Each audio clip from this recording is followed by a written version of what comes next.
बातमीपत्राच्या पहिल्या भागात आपलं स्वागत आणि आता बातम्या पाहूयात विस्तारानं। नीती आयोग आणि कृषी मूल्य आयोगानं एफआरपीचे तुकडे करण्यास परवानगी दिली आहे। त्यावर प्रतिक्रिया देताना राज्य सरकारनं एफआरपीचे तुकडे करण्याला विरोध न करता मुदत वाढवण्याचं सुचवलंय। त्याला स्वाभिमानी शेतकरी संघटनेनं जोरदार आक्षेप घेतलाय। हा निर्णय रद्द करण्यासाठी स्वाभिमानीच्या वतीनं मिस्ड कॉल मोहीम सुरू करण्यात येणार आहे। त्यानंतरही केंद्र आणि राज्य सरकारनं एक रकमी एफआरपी दिली नाही तर रस्त्यावर उतरून संघर्ष करण्याचा इशारा स्वाभिमानी शेतकरी संघटनेचे अध्यक्ष राजू शेट्टी यांनी दिलाय। तर दुसरीकडे विधान परिषदेच्या उमेदवारीबद्दल चर्चा करण्यातही आता रस नाही असं राजू शेट्टी यांचं म्हणणं आहे।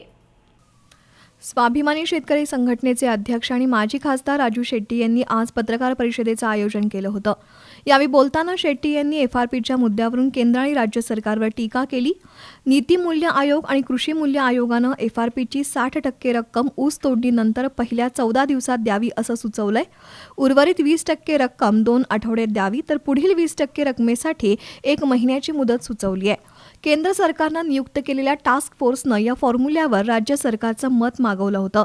राज्य सरकारनं 60% एफआरपीसाठी 1 महिना, उर्वरित 40% एफआरपी देण्यासाठी हंगाम संपेपर्यंत मुदत मिळावी असं सुचवलंय।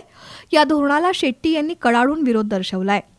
म्हणजे ऊस उत्पादक शेतकऱ्याला कसं लुटायचं हे कारस्थान फार व्यापक प्रमाणामध्ये, मोठ्या प्रमाणामध्ये सरकारी आशीर्वादानं चालू आहे आणि त्याला केंद्र सरकार त्याच्यामध्ये सामील आहे, राज्य सरकार सामील आहे आणि या कटाचा पहिला भाग म्हणजे नीती आयोगानं केंद्र सरकारला सूचित केलं की ही जी एफआरपी आहे ही एफआरपी 3 टप्प्यामध्ये देण्यात यावी आणि त्यासाठी आवश्यक असेल तर कायद्यात दुरुस्ती करून घ्यावी।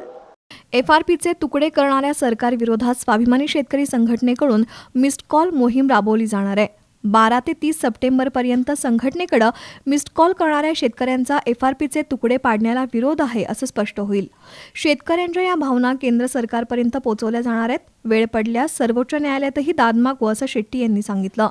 खासगी साखर कारखान्यांना शेतकऱ्यांचे पैसे वापरता यावेत यासाठी हे सरकारचं कारस्थान आहे।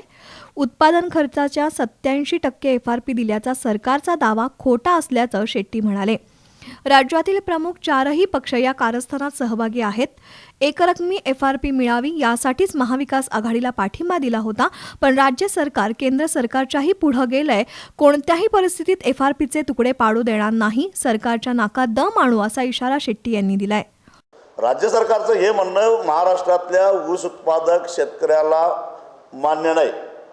महाराष्ट्रातल्या ऊस उत्पादक शेतकऱ्यांचं म्हणणं काय आहे यासाठी आम्ही एक मोबाईल नंबर केलेला आहे आणि ज्या महाराष्ट्रातल्या ऊस उत्पादक शेतकऱ्याला पूर्वीप्रमाणे विनाकपात 1 रकमी एफआरपी पाहिजे आहे त्यानं 1 मिस कॉल द्यायचा आहे आणि 1 मिस कॉल दिला तर याचा अर्थ त्याला 1 रकमी एफआरपी पाहिजे। दरम्यान राज्यपाल नियुक्त 12 आमदारांच्या यादीबद्दल आता चर्चा करण्याचा कंटाळा आल्याची प्रतिक्रिया शेट्टींनी व्यक्त केली। मी आता स्थितप्रज्ञ झालोय, यादीत नाव आलं किंवा नाही आलं तरी मला फरक पडत नाही।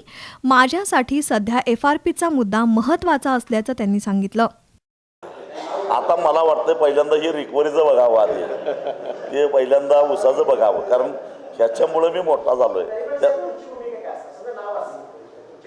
आता मला त्या सगळ्या चर्चेचा कंटाळा आलेला आहे, त्यामुळं माझं नाव असलं, मी आता इतका स्थितप्रज्ञ झालेलो आहे, त्यात नाव असलं तरी मला फरक पडत नाही, नसलं तरी फरक पडत नाही। पत्रकार परिषदेला स्वाभिमानीचे प्रदेशाध्यक्ष जालिंदर पाटील, जनार्दन पाटील, सावकार मादनाईक, वैभव कांबळे उपस्थित होते।